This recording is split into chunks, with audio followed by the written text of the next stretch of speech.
আমাৰ স্কুলৰ হেড বাইদেউৰ ঘৰত এটা কাহিনী হৈছিলে দেই, ঘটনা এটা ঘটিছিলে। বাইদেউ ক'ব, আপোনালোকে শুনিব দেই। মোৰতো হাঁহি হাঁহি পেট বিষাই গৈছে। দিয়ক বাইদেউ নহয়, এদিন মই গুৱাহাটী চেকআপৰ কাৰণে মই গুৱাহাটী গৈছিলোঁ। তে ছোৱালীকেইজনী মোৰ সহায় কৰিবলৈ আৰু দুজনী ছোৱালী ৰাখিছিলোঁ। ইহঁত দুজনী মই নাথাকাত কাম নাই বুলি সিহঁতে ভাবিলে যে ভাল কামহে কৰিম, কাপোৰখিনি চাফা কৰিম কৈ পেলাই কি কৰিলে, লেপ সিহঁতে শোৱা লেপ, তুলি আৰু গাৰু দুজনী আছিলে। ইহঁতে দুইজনীয়ে কি কৰিলে, সেই লেপ তুলি গাৰুবোৰ ধুই দিলে। ধুই পেলাই সেই ঘৰৰ ছাতৰ ওপৰত লৈ গ'ল। তাৰপিছত যেতিয়া মই গুৱাহাটীৰ পৰা আহোঁ, সেই ব্লেংকেট বোলে লেপ আৰু তুলি উঠাই লৈ যোৱা পানীবোৰ এনেকৈ কালাৰফুল হৈ ওপৰত গৈ মই বিচাৰিব গ'লোঁ কি কালাৰ, এইটো কি হৈছে। পিছত গৈ দেখিলোঁ তাতে দেখোন লেপ আৰু তুলি শুকাব দিছে আৰু লগত গাৰু। তাৰপিছত গাৰু।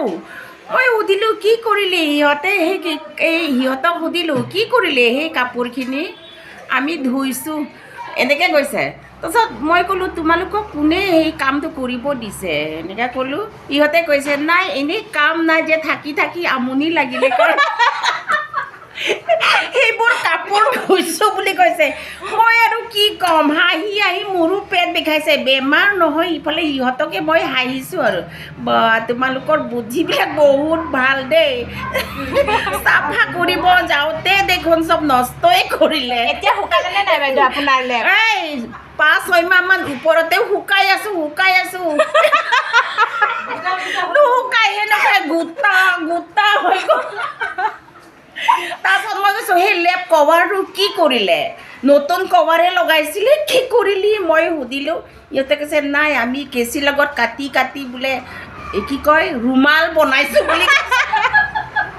বা তোমালোকে ইমান জানা, যদি ৰুমাল লাগে তেতিয়াহ'লে ভাল কাপোৰে আছে মোৰ লগত, তোমালোকে খুজিলে হ'ল। এনেকৈ কৈছোঁ, কি ক'ম আৰু মোৰে মাথা বেয়া হৈ গৈছে সেই দুজনী। শুনিলে আপোনালোকে কি কি কাম কৰে মানুহবিলাকে। মোৰতো শুনি আমি হাঁহি হাঁহি একদম পেট বিষাই গৈছে। সেইকাৰণে আপোনালোককো অকণ হাঁহিবলৈ দিলোঁ দেই।